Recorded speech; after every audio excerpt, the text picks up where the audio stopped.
Você sabe a diferença entre atos infracionais e ato de indisciplina? Não? Então vem pra cá, hoje é o nosso vídeo.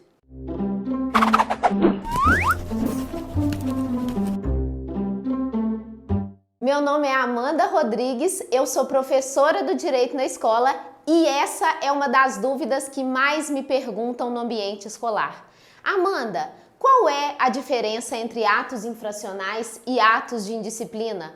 Como eu devo proceder diante de cada um? Você professor, você aluno? E é isso que a gente vai ver hoje. Antes de começar, é muito importante a gente falar a importância da educação. Eu, como advogada criminal, eu trago que a educação é inversamente proporcional à criminalidade. Quanto maior o nível de instrução, menor é a taxa de criminalidade. E isso, a gente tem muito que pensar que a prevenção para o crime é o melhor remédio. É muito difícil, e aí todo mundo sabe que a gente vê os níveis de reincidência no nosso país, o quanto a reincidência ela é comum. Então, o que é o melhor a se fazer? Prevenir. E a prevenção que a gente traz e que a gente sempre defende no direito na escola é o conhecimento, é a educação.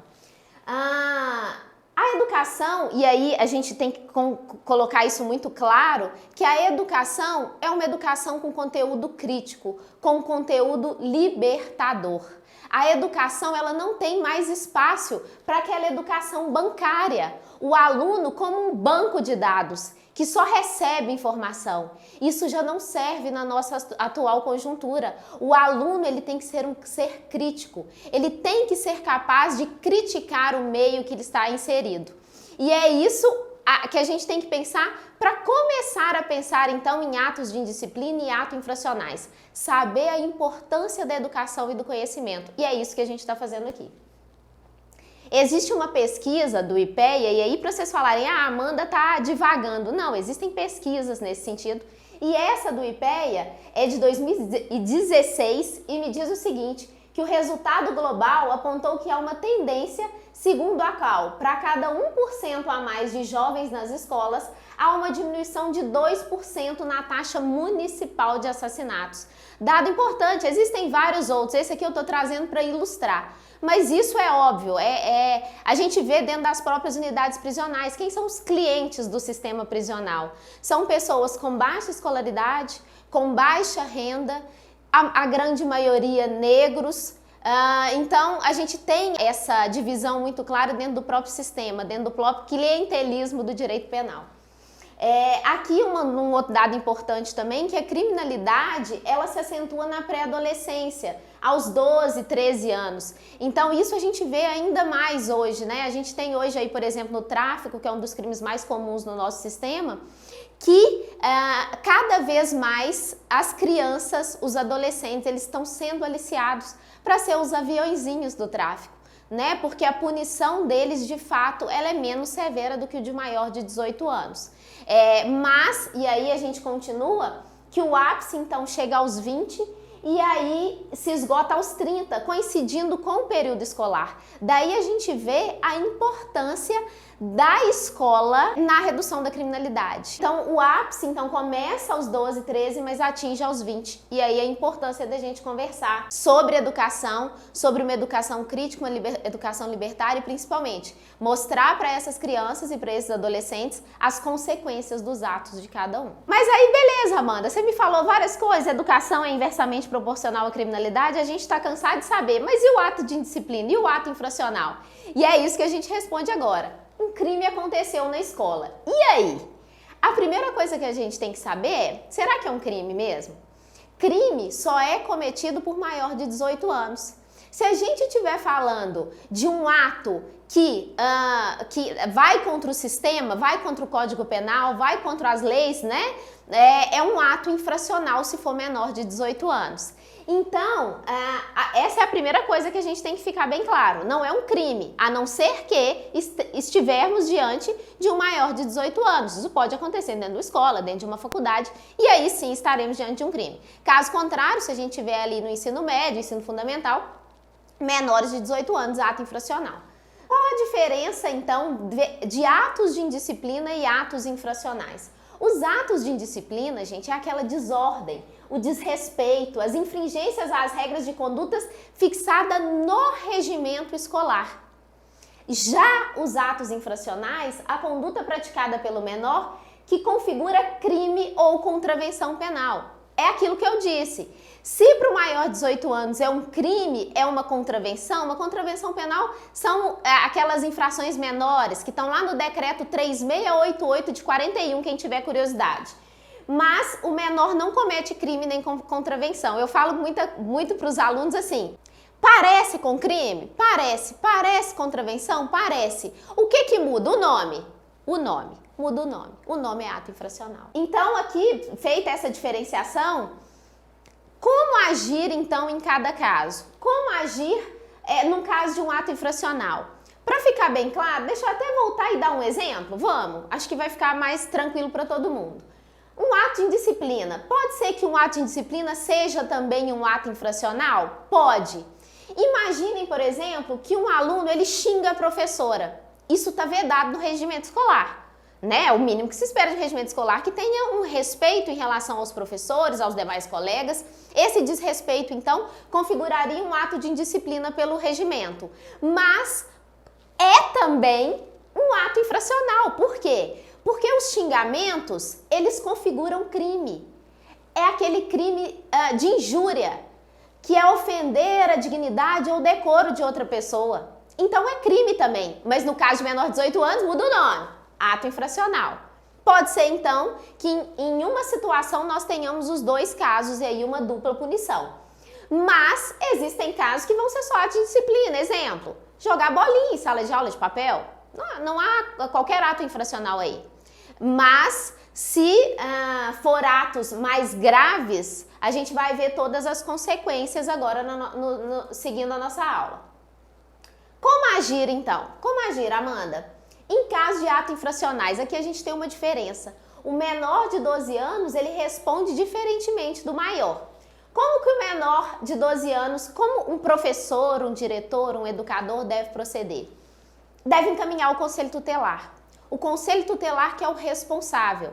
E vocês vão entender por quê daqui a pouco. Já se for maior de 12 anos, tem que lavrar o boletim de ocorrência.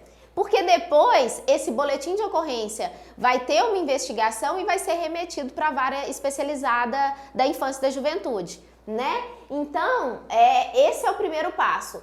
Teve um ato infracional na minha escola, menor de 12 anos, conselho tutelar. Maior de 12 anos, lavratura de boletim de ocorrência.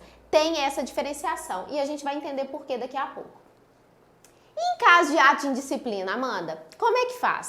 Vai ser apurada por quem, então? Vai ser apurada pelo conselho da escola, o conselho escolar.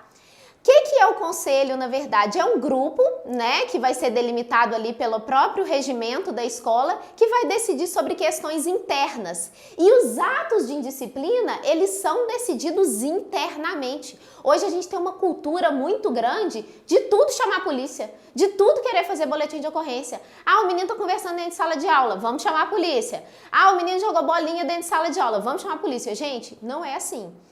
Problemas de ato de indisciplina são resolvidos dentro da escola, tá bom? Tem uma reunião específica para apurar aquele fato e, muito importante, o aluno tem que ter resguardada a legalidade, a ampla defesa e o contraditório. Se não tem no regimento escolar que jogar bolinha de papel em sala de aula é ato de indisciplina, ele não pode ser punido por causa disso. Isso é legalidade, é seguir o que está escrito no regimento escolar. Se lá no regimento escolar está escrito que a punição vai ser uma advertência, eu não posso afastar esse aluno, eu tenho que seguir a legalidade. E aí, importante também, tem que seguir a ampla defesa e o contraditório. O que é isso, Amanda? Ele tem que ter o direito de se defender. Ele tem que ser cientificado que contra ele corre um processo administrativo dentro da escola. Ele tem o direito de fazer sua defesa, tem o dever de comunicar aos familiares, caso menor de 18 anos, então tem todo um procedimento. Mas quem analisa ato de indisciplina? Conselho da escola. Quem analisa o ato de disciplina é a escola. Consequências, então. Atos infracionais. Quais são as consequências? Lembra que eu falei a diferença entre o menor de 12 e o maior de 12?